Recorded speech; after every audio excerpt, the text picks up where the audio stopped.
Formula One fans, something incredible happened. A leak of secret information about Ferrari's 2026 engines. How is this possible? Ferrari is extremely secretive. Never releases technical information, yet the news came out. Steel cylinder heads instead of aluminum. How did this information leak? The answer is fascinating and involves suppliers. Ferrari uses an Austrian supplier, the famous AVL, the main consultant for racing car engines.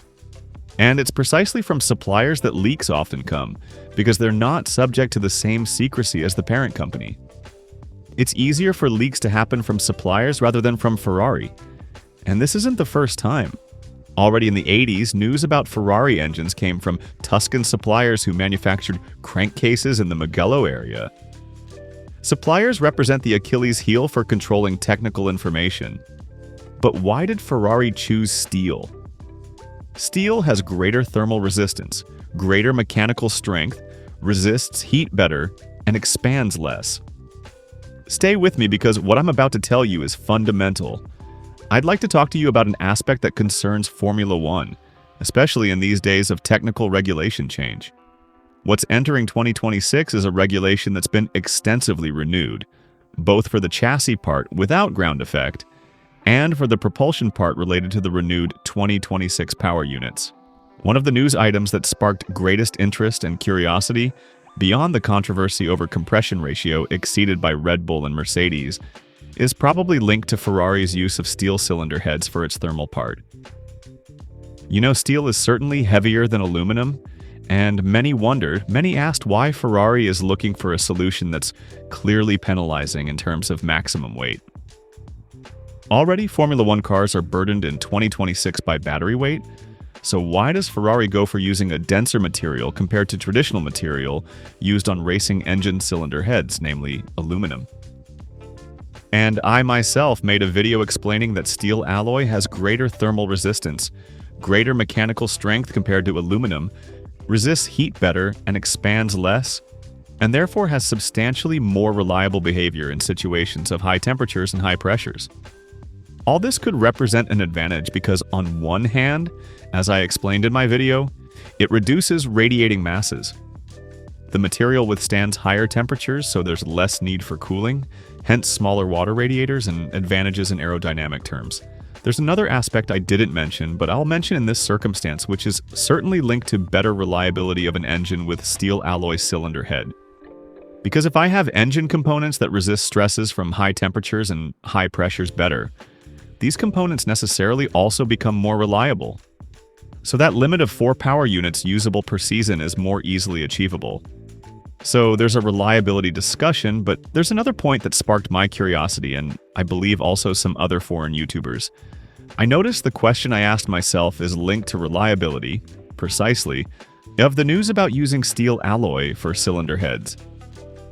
In other words, we know Ferrari is extremely reserved in releasing technical information, and we wonder why the news came out that they're using steel alloy instead of aluminum or aluminum-based alloys for manufacturing cylinder heads of 2026 engines in the thermal part. This surprises quite a bit, enough to raise a legitimate doubt.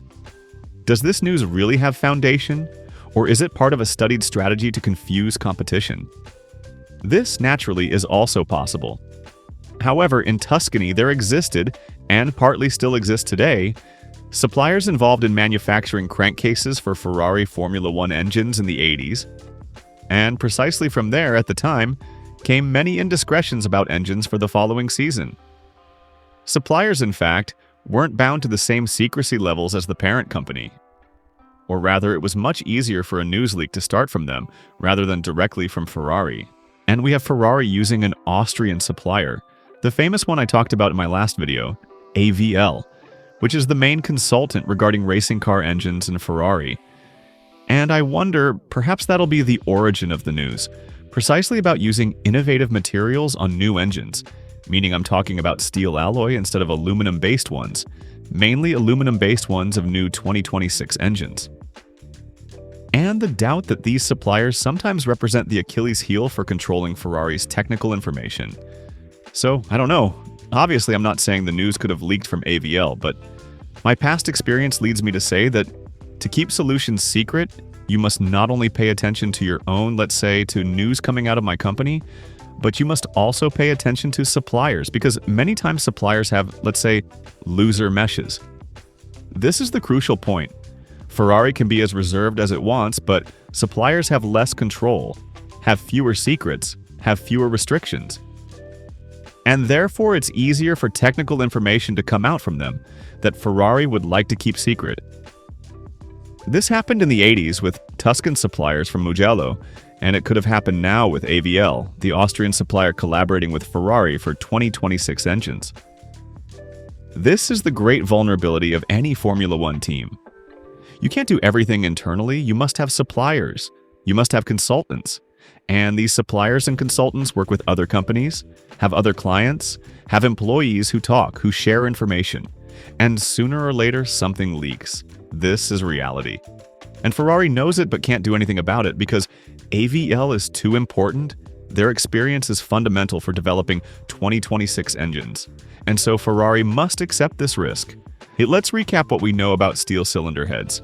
Ferrari chose them for greater thermal resistance, greater mechanical strength, resists heat better, expands less, allows smaller radiators with aerodynamic advantages, and greater reliability to reach the 4 power unit limit more easily. But how did the news leak? Ferrari is reserved, doesn't release technical information, yet the news came out. The answer is probably in suppliers, AVL in particular, the Austrian supplier main consultant for engines. Suppliers aren't subject to the same secrecy as the parent company.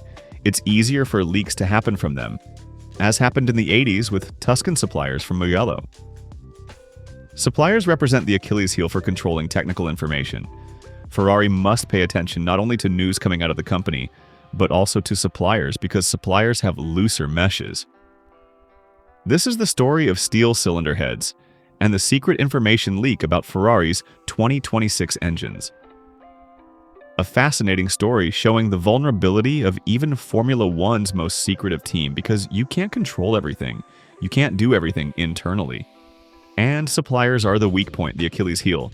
But Ferrari knows it and continues anyway working with AVL because their experience is too precious to give up, even if it means accepting the risk of information leaks. This is Formula One, where secrets rarely remain such for long.